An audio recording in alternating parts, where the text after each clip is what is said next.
ईश्वर कहते हैं उदास ना हो मैं तेरे साथ हूँ। ईश्वर कहते हैं उदास ना हो मैं तेरे साथ हूँ।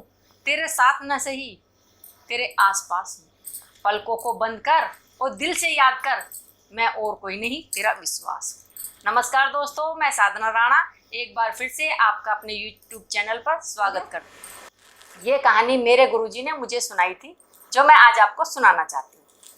एक बार एक गुरु ने अपने शिष्य को शिव की महिमा के बारे में बताया कि किस प्रकार शिव की पूजा अर्चना करके शिव का आशीर्वाद प्राप्त किया जा सकता है। शिष्य ने कहा, गुरुजी क्या सचमुच शिव की आराधना से शिव का आशीर्वाद प्राप्त होगा? गुरु ने कहा, क्यों नहीं, वो तो भोले भंडारी हैं, सबसे जल्दी प्रसन्न होने वाले देव हैं, उनकी पूजा अर्चना करने पर शिव का आशीर्वाद प्राप्त होगा। अगले दिन से ही शिष्य ने शिव की पूजा स्टार्ट कर दी। वह शिवलिंग पर जल चढ़ाता, बेलपत्र चढ़ाता और ओम नमः शिवाय का जाप भी करने लगा। कुछ समय व्यतीत हुआ। शिष्य को लगने लगा, मुझे इतने दिन हो गए, शिव जी का तो आशीर्वाद नहीं मिला, ना शिव ने दर्शन दिए। पर सोचने लगा, गुरुजी ने कहा है तो हो सकता है कि शिव का आशीर्वाद प्राप्त हो जाए। वह फिर शिव की आराधना करने लगा, पर मन में डाउट था कि शिव दर्शन देंगे या नहीं देंगे। कुछ समय व्यतीत हुआ, उसे क्रोध आने लगा कि इतने दिन हो गए, मैं डेली ओम नमः शिवाय का जाप भी करता हूँ, शिवलिंग पे जल भी चढ़ाता हूँ, पर शिव दर्शन नहीं दे रहे। अब उसे क्रोध आने लगा। गीता में श्री कृष्ण ने कहा है, अगर मनुष्य की इच्छा पूरी ना हो तो उसे क्रोध आने लगता है। अब वह इतना क्रोधित होने लगा कि कहने लगा, मैं शिव को मजा चखाऊंगा। वो तुच्छ प्राणी शिव को सबक सिखाने का सोचने लगा।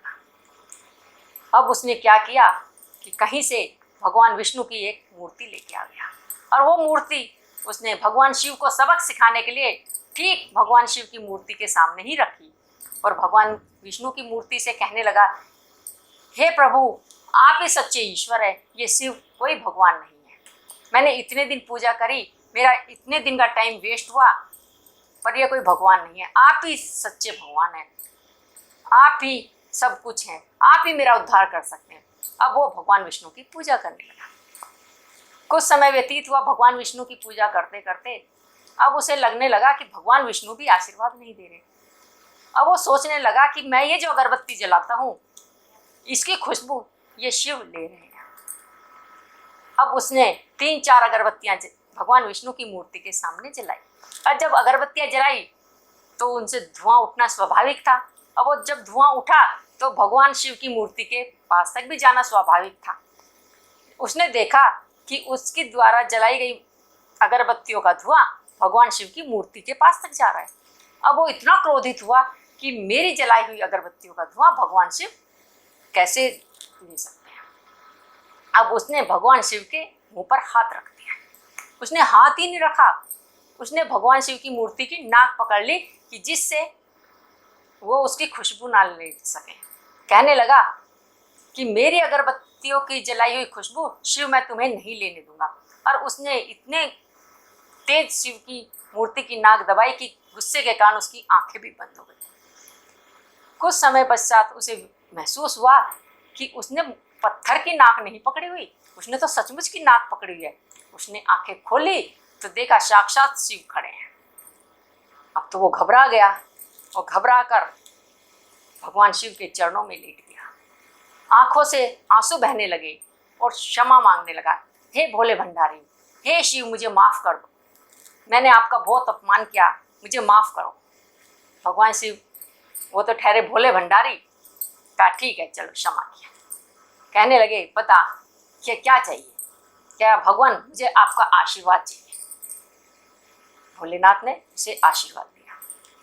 अब वो कहने लगा, भगवान मेरे मन में एक शंका है, उसका निवारण कर दीजिए।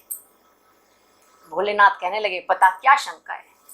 कहने लगे, भगवान मैंने आपकी बहुत पूजा की, शिवलिंग पे जल भी चढ़ाया, ओम नमः शिवाय का जप भी करा, तो आपने मुझे दर्शन नहीं दिए। मैंने आपका इतना अपमान भी किया, और अब इतना गुस्से में आपकी नाक पकड़ी, मतलब जो मैं कर सकता था इतना क्रोध किया, तो आपने मुझे दर्शन दिए। मैं ये समझ नहीं पा रहा कि ऐसा क्यों हुआ। भगवान शिव बोले,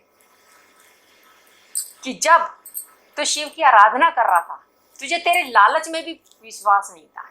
तेरे गुरु ने शिव की आराधना करने को कहा, तुझे तब भी विश्वास नहीं था। तुझे लग रहा था कि पता नहीं शिव की आराधना करने से मेरी इच्छा पूर्ति होगी या नहीं होगी।